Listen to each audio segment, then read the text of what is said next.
Hi దోస్తులు, ఎట్లున్నారు అందరూ?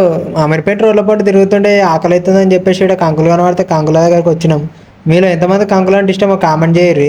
ఇక నేనైతే మా కోసం స్వీట్ కార్న్ ఆల్ మిక్స్ అయితే చెప్పేసిన. ఇక మన కోసం స్వీట్ కార్న్ ఆల్ మిక్స్ చేయడానికి కంకులు అయితే లోపలికి వెళ్ళి తీస్తుండు.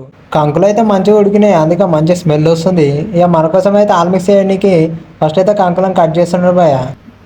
ఆ కంకులు మొత్తం కట్ చేసిన తర్వాత ఒక క్యాన్లో తీసుకుని మిక్సర్ టైప్ ఉన్నది, ఆ మిక్సర్ అయితే వేసినాడు. ఆ మిక్సర్ వేసిన తర్వాత ఆ మిగతాది ఏదో వేసిండు భయ, దాని పేరు నన్ను అడగకూరు, నాకు తెలియదు. తర్వాత అదేదో దాంట్లో వేయాల్సిన సాల్ట్ కూడా వేసిండు భయ.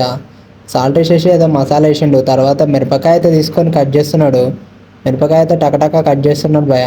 ఆ కట్ చేసేసి ఆ మొత్తం వేసేసినాడు. తర్వాత కొన్ని పేలాలు వేసిండు భయ. మేమైతే పేలాలు అంటాం తెలంగాణలో, మరి మీరేమంటారు నాకు తెలియదు, కామెంట్ చేయండి. ఏదో పేలాలు వేసిన తర్వాత ఏదో కారపొడి మసాలా వేసిండు భయ. అది పోసిన తర్వాత లెమన్ అనుకుంటా భయ, ఆ లెమన్ కూడా పోసేసిండు. అది పోసేసి మొత్తం కలిపేస్తున్నాడు భయ మంచిగా. మంచి టేస్ట్ రావాలి కాబట్టి మొత్తం మంచిగా కలిపేస్తున్నాడు భయ. మొత్తం గిరగిర కలిపేసి ఆడ పెట్టేసిండు. ఇక కొద్దిగా టేస్ట్ చూద్దామని చెప్పేసి కొద్దిగా ఇమ్మని చెప్తే కొద్దిగా ఇచ్చిండు భయ. మా సార్ అయితే టేస్ట్ చేస్తుండు. టేస్ట్ చేసిన తర్వాత సార్ రియాక్షన్ చూడుర్రి. ఆహా మస్తు ఉన్నది అనుకుంటా భయ, అందుకే ఆ రియాక్షన్ ఇచ్చేసిండు. ఇక మేమైతే పార్సల్ అని చెప్పేసినాం. ఇక మా కోసం అయితే పార్సల్ అయితే ప్యాక్ చేసేస్తున్నాడు. ఈ వీడియో మీకు నచ్చినట్లయితే లైక్ చేయండి, షేర్ చేయండి, కామెంట్ చేయండి. అండ్ మన విలేజ్ బాయ్ ఛానల్ని సబ్స్క్రైబ్ చేసుకోవడం మాత్రం మర్చిపోకండి.